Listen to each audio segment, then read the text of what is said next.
Hello and welcome to the David Price Show. I'm Ben Weinrib. And I'm Max Hers. Today's show proudly presented by Maui Gym Sunglasses. Thanks so much for joining us. We've got a whole lot to talk about as always today, leading off with a recap of the Maui Gym Maui Invitational, as Max was referencing. A dominant win by Vandy. Recapping the football season, we've got some Commodore Spotlight with cross country and women's basketball. Just a lot to talk about here. Vandy with a great showing at the Maui Gym Maui Invitational. Second place, but to number 5 Kansas. Yeah, it all started on Monday afternoon over Thanksgiving break against St. John's. The Commodores won that game 92-55 in an absolute blowout of an inferior Big East opponent. Jeff Roberson had a double-double in the game, 11 points and 14 boards for Roberson. The Commodores led 53-24 at halftime after a dominant first half, and that enabled them to rest some of their players early in this game for what was going to be 3 games in 3 days. Damian Jones only played 14 minutes in this game. He did have four fouls.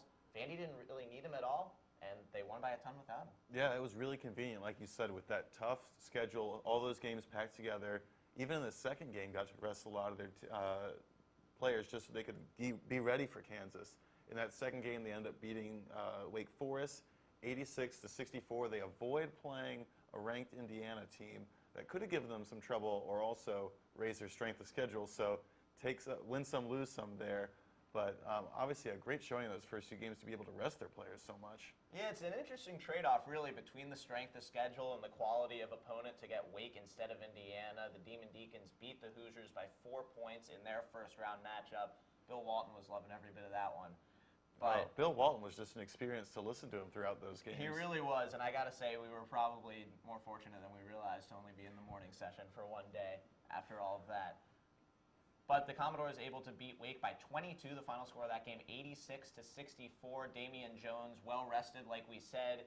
He had a double-double, 17 points, 10 boards, and Commodores ended up winning by 12. Wade Baldwin had 17 points in that game, just really handling a Wake Forest team that was so obviously tired from beating Indiana the day before while Vandy was still fresh, and it really showed.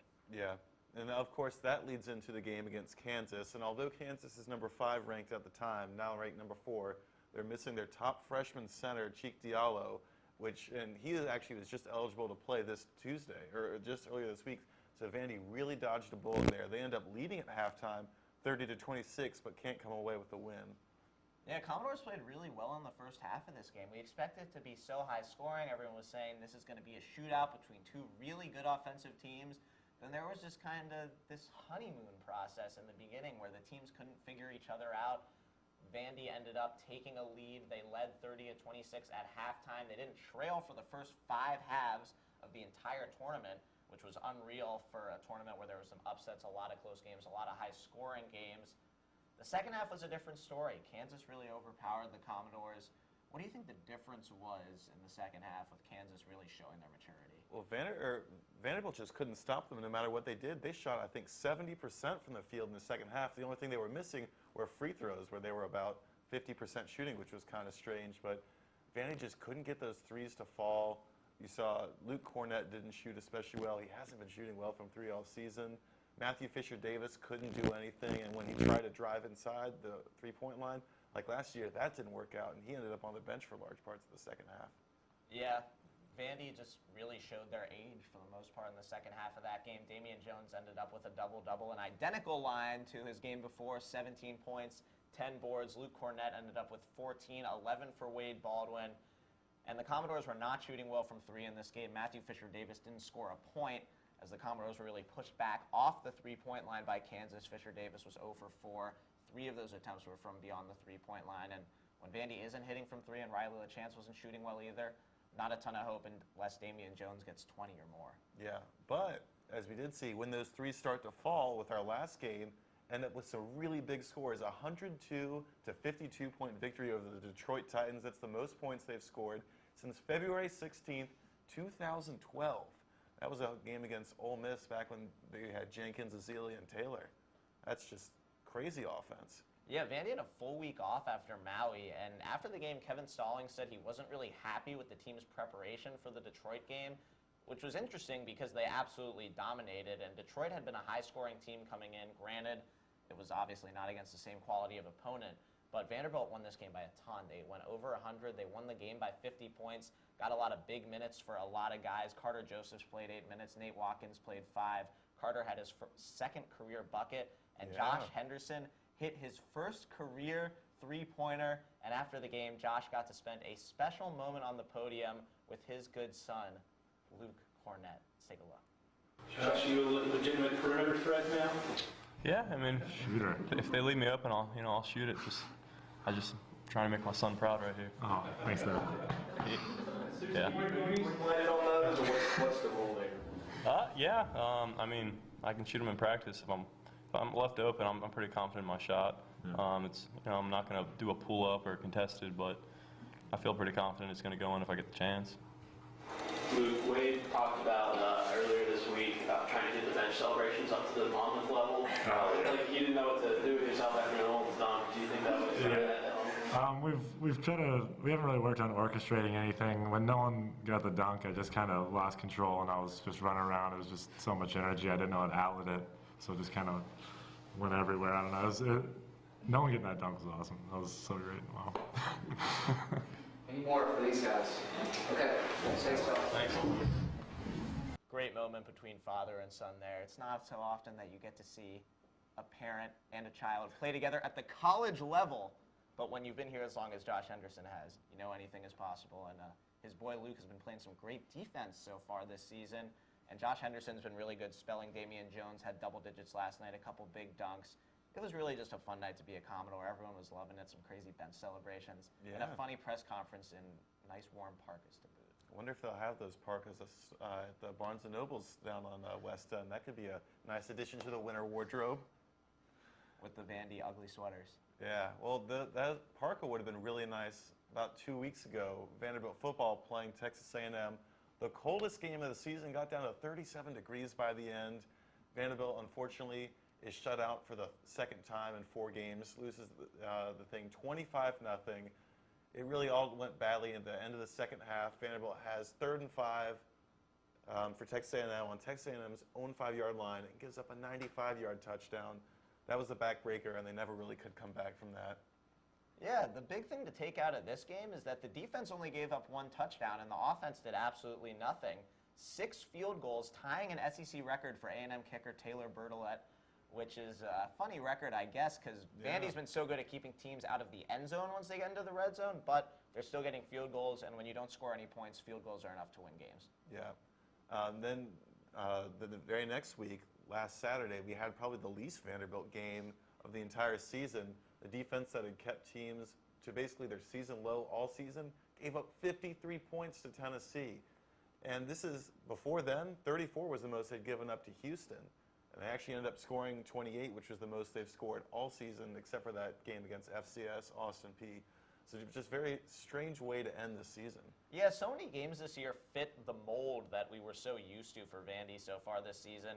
And this game very much was not that. And most of the losses even for Vandy this year, the Ole Miss loss, the Western Kentucky loss, Georgia. Close, low scoring. Georgia, Vandy didn't score a ton of points, but they kept the game close. And in this game, they were just absolutely outmatched. The run D just was not there. 2 100-yard rushers for Tennessee. Didn't think we were going to see that. So really a tough note to end on, very different from last season where after just an abysmal year, the last game was what the team was hanging its hat on and looking forward to. So 2 bad games to end the year. Going into the offseason, Vandy finishes 4-8 overall, 2-6 in SEC play. They would have more than likely been in a bowl game if they had finished 5-7 due to their academic progress rating and the fact that there are some new bowls and you got to put some losing record teams in there. So that would have been fun, but not in the cards this year. Yeah, still a lot of improvements, though. I mean, they look so much better than last year, and you can see that in their 2 SEC wins. Yeah, the defense is one of the best in the country. And Derek Mason as defensive coordinator couldn't have been a better move. He did take a little bit of flack for it, and honestly, from the beginning, it seemed like something that made sense to me. Yeah, I mean, he's the smartest guy for the job, and he clearly did a good job. 6th in the nation in 3rd down and red zone defense. Can't really complain there. Looking forward to an increase in offensive personnel as those guys continue to get better on the young offense. Kyle Shermer, the quarterback moving forward, or at least it would seem. Never know what will happen at the position here. We've seen plenty of goings on. Now we're going to throw it to Amanda, a little bit more of a recap of the football season over at the whiteboard with our new favorite segment. Hey guys, Mandy here, back with one of our favorite segments, Fill in the Blank. We're going to be reviewing the football season kind of with these answers here. So first one we've got, which senior will we miss the most? Guys, what do you think? So this one, to me, comes down to two different, well, it's really three guys. It's either Spencer Pulley, Stephen Shoy, or Darian Herring. Shoy, it's kind of hard to miss him since he didn't play that much last year, and they will be getting back DeAndre Woods, C.J. Duncan. So I'll go Spencer Pulley on this one since he was kind of the anchor of the offensive line and has been for a while. They'll be losing him and Jake Bernstein. We'll be getting back Andrew Jelks, but he was definitely one of the big captains of the team. Yeah, I would say it really comes down to one of those two position duos. It's either Pulley and Bernstein on the line. Yes, Jelks is coming back, but the line was inexperienced enough with those guys on it. So that'll be an interesting loss to see how the offensive line changes and either improves or regresses from this season to next. But the duo I'm going to go with and choose between is Darian Herring and Stephen Weatherly in the linebacking core. I'm going to pick Herring just because he's been a leader on this team for such a long time. He's been the guy who's been going in front of the media, leading the way, been a signal caller at times, the guy in the middle of the field. And we know there's so much depth on this defense, but when depth comes in, it doesn't immediately have experience. So I think because of experience alone, I'm going to give it to Herring, though I think the offensive losses are probably more impactful on an individual basis because of how much the offense leaned on that experience. I'm going to go with Max on this one, Darian Herring. As you're saying, experience, definitely going to miss that. And, you know, we've talked about it before, our defense this season was such a big, just a life in the team, and, you know, sad to see them, sad to send them off, and they'll be missed. So Max gets that one. Okay, our second question, favorite moment from the season was, you know, this season had quite a few ups and downs. Didn't turn out the way we wanted to at times, but we still definitely have a favorite moment. So what do you guys think? If your favorite moment isn't from the win over Kentucky, you are wrong, first of all. And by far the best play from the Kentucky win, 2 words, Sneaky Pete. The touchdown to Caleb Scott, the uncontested 36-yard touchdown. Scott snuck over to the left side of the field, hung near the sideline. It was a completely legal play. Nobody on Kentucky saw him. It would only work in either 2 of the 4 quarters when Vanderbilt was moving from right to left from the press box point of view, and the ball had to be on the right hash so he could come all the way across to the sideline. It was the perfect scenario, perfect execution. Shermer hit him. I was really nervous while the ball was in the air, but I love trick plays, and this was a trick play that worked as good as possible. So that's my vote for play of the year. I think you took the obvious choice, and just to be different, I'll pick something else. But I'm going to go with, in the Austin Peay game, Trent Sherfield and Johnny McCrary both breaking huge records. McCrary throws for 85% completion, which is the highest ever for a Vandy quarterback. And then Trent Sherfield goes for 240 yards.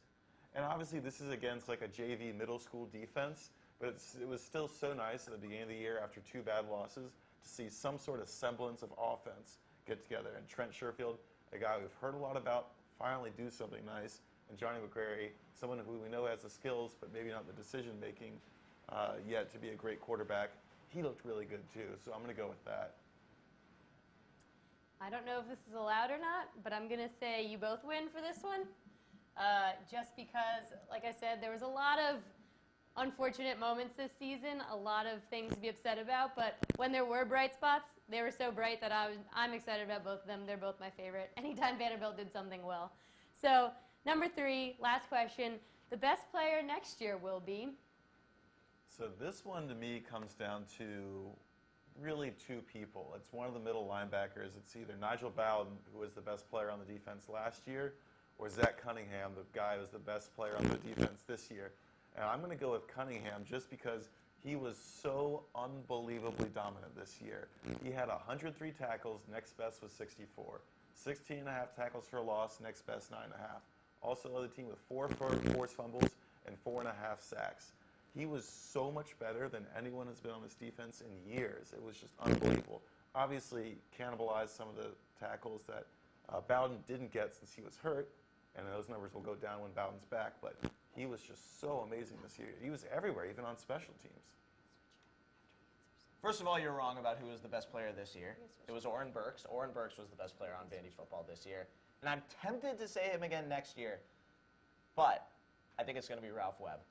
I think Ralph Webb is going to take a huge step forward next year, and I think Oren Burks is going to have another great season, and I think there's a chance he leaves for the NFL draft after next year. He'll be a redshirt junior next season. Ralph Webb will be a redshirt junior as well, and I think he's going to be one of the premier running backs in the SEC, which I guess you could say he already is. But he's really going to put a stranglehold on it next season, get 30 carries a ball game like he should be and like he should have been all year this year. And he's going to be the guy leading this offense because I think the quarterback play still isn't going to be where it needs to be. It'll definitely be better than this year, but I think it's going to have to be Ralph Webb. I think I'm going to have to go with Max on this one. I mean, Ralph Webb, we already saw glimpses this season of what he's capable of. There was a few rocky spots, the story of Vanderbilt football throughout the year, but hoping Ralph Webb comes back next year and is just absolutely dominant. We've seen his potential, hoping to see that again. So good job, guys. Sorry, Ben, but good win, Max. Welcome. Good to have you back on the show. All right, thanks, Amanda. Ben lost so mad he got fired. I'm joined now by Cutler Klein. Cutler, welcome aboard. We are going to start with some Vanderbilt women's basketball. The team has been on a good run as of late. They just clinched their 4th consecutive win in the past few minutes against Drexel, but the winning streak goes back all the way through Thanksgiving break. Absolutely. They are on fire right now. As good as the men's team is, the women's team is on fire as well. Some great players as well. Jasmine Jenkins is leading the team with 11.3 points per game. Krista Reed and Rachel Bell are right behind them with 10.6 and 10.5 respectively. But the real leader down low has been Marquez Webb, who's tied for the team lead in blocks and rebounds per game. So really an all-around scoring team and a great defensive team as well. It's leading to a lot of really good wins. Within the past 10 minutes, the Commodores defeated Drexel 74-64. That game just went final for the 5th consecutive win. The team is now 6-2 on the season. That was their first road win of the year in 3 attempts as well. So a very important win against a Drexel team out of the Colonial Athletic Association.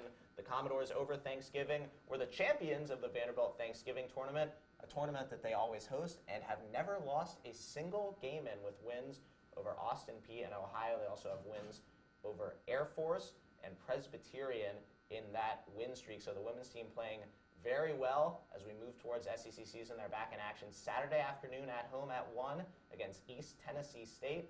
Looking forward to that one. Like you said, Cutler, plenty of players making their mark. Yes, absolutely. And if they've hosted that tournament and never lost, it's kind of rigged, isn't it? I mean, come on. It goes on a little bit too long for that to be continuing to be a thing. The 14-time defending champions. Yes, absolutely. Now on to cross country, and the Commodores had a record year this year. They were champions again for the 2nd straight year at the South Regionals. Caroline Petrick came in 2nd place and was also named the SEC Female Freshman of the Year. Head coach Steve Keith has won the South Region Coach of the Year as well for the 2nd straight year. And at Nationals, they performed as well, almost as well as they've ever been. They finished 19th in the country, which is their 2nd best finish ever at the NCAA level. And Caroline Petrick's really leading the way. She's been unbelievable for them so far this season. Cross country does better than expected at Nationals. Definitely a great result for that team. Look forward to seeing most of those girls in the track season as well. Another Commodore track athlete picked up some accolades this afternoon. Simone Charlie picked up some accolades for Vanderbilt soccer. She runs track in the spring. She was named to the NSCAA All-South Region first team for soccer, and her teammate Lydia Simmons was named to the All-South third team as well for the region. It's the first time Vandy soccer has had 2 players on the all-region team since 2009, and of course, they had their first SEC tournament win since 2010 this year. So the accolades keep coming in for Vandy soccer. Now we're going to take it a step ahead, go to doors in the pros. A big contract for David Price. It's a really big contract for David Price, going to the Boston Red Sox on a 7-year, $217 million contract. That is a very large payday. However, he does have an opt-out option after 3 years. That is his choice if he wants to leave and pursue other teams in that coming off season. But 7 years, $217 million, just an unbelievable amount of money going to a team that is desperate for pitching. David Price has been bouncing around the last few years. Started his career with the Tampa Bay Rays, eventually moved on to the Detroit Tigers, then made his way about a season and a half later to the Toronto Blue Jays, leading them on their fantastic run to the ALCS. Just a fantastic player, a fantastic advocate for the Vanderbilt Commodores baseball program. And now he's going to be in Beantown for possibly the next 7 years. Yeah, we expect to see some of that money coming back to the new Hawkins Field renovations out in left. So looking forward to some of that. If Ben Weinrib didn't lose to me so badly and fill in the blank, he would be here to say how happy he is that Dave Price will be putting on the red stockings. Ben's happy. Cutler isn't happy. No. I am also not happy about a move involving a former Commodore baseball player. Last night, the Pirates non-tendered Pedro Alvarez, meaning they will not be extending him a qualifying offer. And for the first time in his career, he is a free agent. He'll certainly be DHing somewhere on a one-year contract, and I expect him to have a huge year in 2016 on a one-year deal with a lucky AL team that might get a little bit of a bargain as well. Well, the New York Yankees are definitely looking for a little bit of hitting on top of their pitching after they swung and missed on David Price. They should definitely take a look at Pedro Alvarez amongst some other free agents out there. But, I mean, it really just all depends on, what team wants to get a little boost in hitting. On a cheap basis and just a really temporary basis. Like you said, after that one-year contract, they could really see a big boost in his numbers in the coming years. Taking it to the hoops side of things in the pros, Festus Ezeli, part of the largest win streak to start a season in NBA history with the Golden State Warriors, and just as he did in the playoffs last year, he's been a really big part of that team so far this season. Of course, Steph Curry, the leader of that team, the defending champs. Festus has been a big part of it as well, really finding himself a permanent home. Yeah, absolutely. Festus Ezeli has 8.2 points per game, 6.4 rebounds per game, and 1.4 blocks per game, really making his presence down low, becoming their kind of fallback center behind Draymond Green. They're not really a big team. They never have been. They've been working the small ball a lot. Steph Curry, Klay Thompson, of course, two of the best three-point shooters in the world. Steph Curry coming into his own as a superstar. But Festus Ezeli has really made his mark as a solid bench player to come in and make a real impact. Last year, his role was kind of up in the air with the way the team was evolving into this conglomerate of superstars that it's become. But Ezeli has really made his mark on this team, and he should be there for years to come. Of course, he came back to campus this year when SEC Nation was taping on Commons before the Georgia football game. So, and he brought that NBA trophy with him. He's been another fantastic advocate for the university. He's made his mark on the NBA, and so has John Jenkins, who is now on the Dallas Mavericks and making an impact there. As, of course, his teammate during those runs to the NCAA tournament. That'll do it for Doors in the Pros, and that'll do it as well for this episode of VU Sports Wired. Big games this week. Vanderbilt women back at home on Saturday afternoon at Memorial Gym against East Tennessee. And the Vanderbilt men's basketball team goes on the road to face 25th ranked Baylor Sunday night at 7 on ESPNU. Looking forward to that ranked matchup. First true road game for the Doors this season. That'll do it here at VU Sports Wired. For Ben Weinrib and Amanda Marcotulio and Colin Zimmerman producing, I'm Max Hers. And I'm Cutler Klein. Thank you so much. Have a good night. And, of course, anchor down.